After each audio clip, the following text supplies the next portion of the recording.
Today I am going to talk about the pineal gland. In this video, I will be talking about its location, its vasculature, that being the arterial supply and the venous drainage. I will mention about its nerve supply, its function, and also few clinical aspects related to it. So let's start. The pineal gland is a small glandular body approximately 3 into 5 mm in size. It is located within the brain and is shaped like a pine cone, hence from which its name is derived. This animation being displayed here is an animation of the cross section of the brain. So here in this animation we will be locating the pineal gland.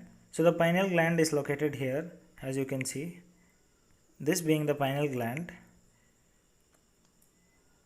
It is attached by a stalk to the posterior part of third ventricle, that being this. So let us study about this detailedly.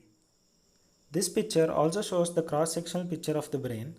Here you can see the yellow shaded part being the pineal gland and the blue shaded part being the third ventricle. Here it is attached by a stalk to the posterior wall of the third ventricle. In close proximity to the gland are the superior colliculi of the midbrain. These are the paired structures that play an important role in vision. So when we talk about its vasculature, the arterial supply to the pineal gland is profuse, second only to the kidney. The posterior choroidal arteries are the main supply. They are a set of 10 branches that arise from the posterior cerebral artery. So let us see the blood supply of the pineal gland. So in this animation, you can see the cerebral hemispheres removed.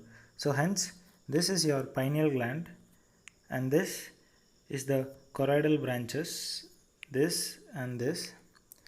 And you can see it arises from the posterior cerebral artery.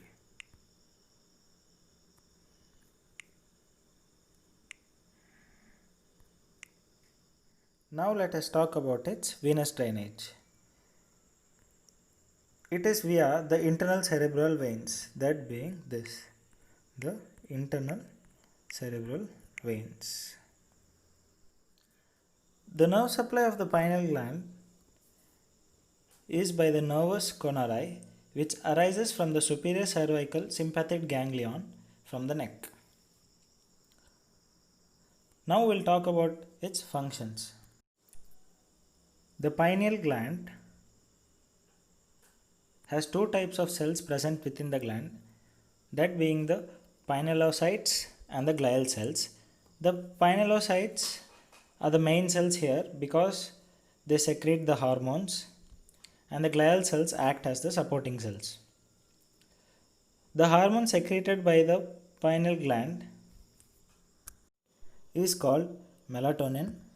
Melatonin plays an important role in the regulation of the sleep-wake cycle.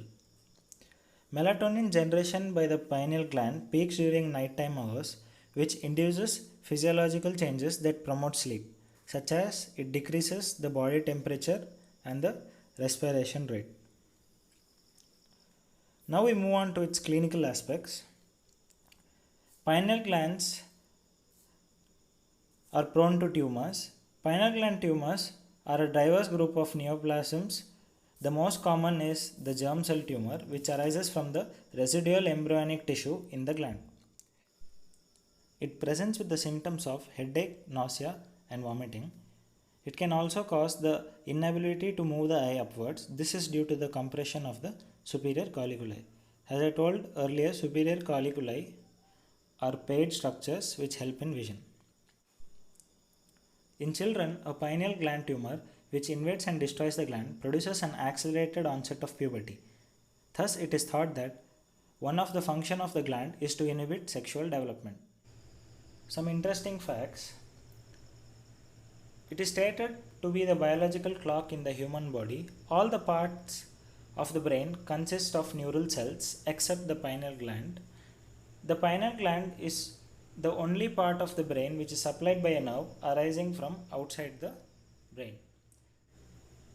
The pineal gland is also known as the third eye, and it is called the third eye because it contains light sensitive nerve endings, non-visual photoreceptors which reacts to light.